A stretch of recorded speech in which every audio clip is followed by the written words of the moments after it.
নমস্কার বন্ধুরা, আমি আলঙ্কৃতা। আজকে নিয়ে চলে এসেছি চুপচাপ ভালোবাসা সিজন 2 এর পর্ব 4। গল্পটা স্কিপ না করে পুরোটা শুনবেন, অবশ্যই আপনাদের খুব ভালো লাগবে। আর যারা নতুন লিসনার, তারা কিন্তু আমাদের চ্যানেলে চুপচাপ ভালোবাসা সিজন 1 এই অডিওটাও শুনে নিতে পারেন। আশা করি আপনাদের বুঝতে এবং শুনতে দুটো করতেই খুব ভালো লাগবে। তো চলুন শুরু করা যাক আজকের পর্ব।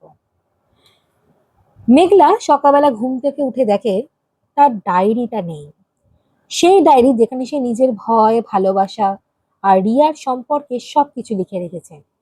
সে ঘর তন্ন তন্ন করে খোঁজে, কিন্তু কিছুতেই কিছু খুঁজে পায় না।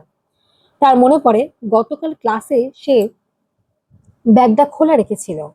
রিয়া তখন তার পাশে বসেছিল। তার বুকের ভিতর কাঁপতে থাকে। সে ভাবে, সে কি শুধু ফিরে এসেছে, না এবার আমাকে ভাঙতে এসেছে। কলেজের নোটিশ বোর্ডের সামনে বেশ ভিড়। একটা বড় সড়ো প্রিন্ট আউট ঝুলছে। মেঘলার ডায়েরির একটা পাতা, তাতে লেখা আছে, আমি জানি অরিত্র এখনো রিয়াকে ভুলতে পারেনি।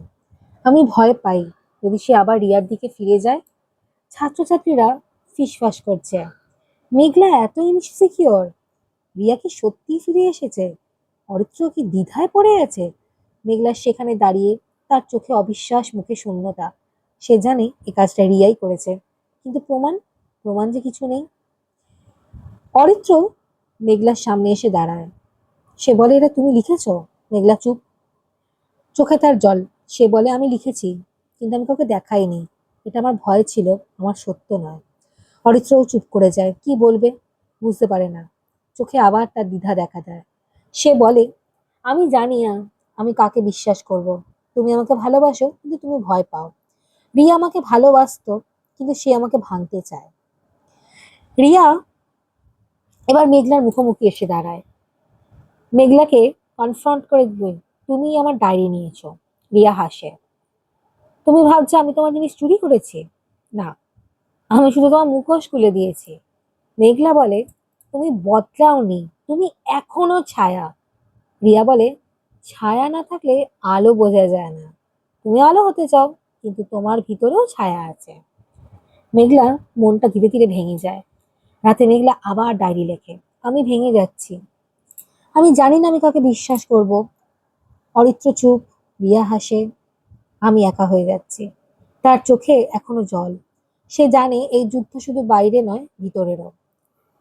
রিয়া নিজের ঘরে বসে আছে। সামনে আবার তার একটা নতুন board, diary, trust, next, leaked, second, isolation. সে হাসে, গল্পটা এগোচ্ছে। মেঘলা ভাবছে আমি তাকে ভাঙছি, কিন্তু আমি শুধু আয়না ধরছি।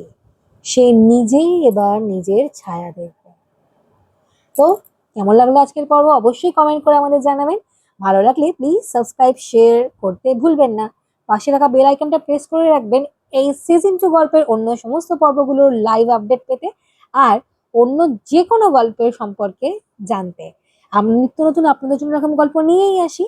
যদি আপনাদের অন্যরকম কোনো গল্প পড়তে বা শুনতে জানতে ইচ্ছে হয়, অবশ্যই কমেন্ট করে আমাদের জানাতে ভুলবেন না। So keep listening, Bong explorer. Thank you, have a good day.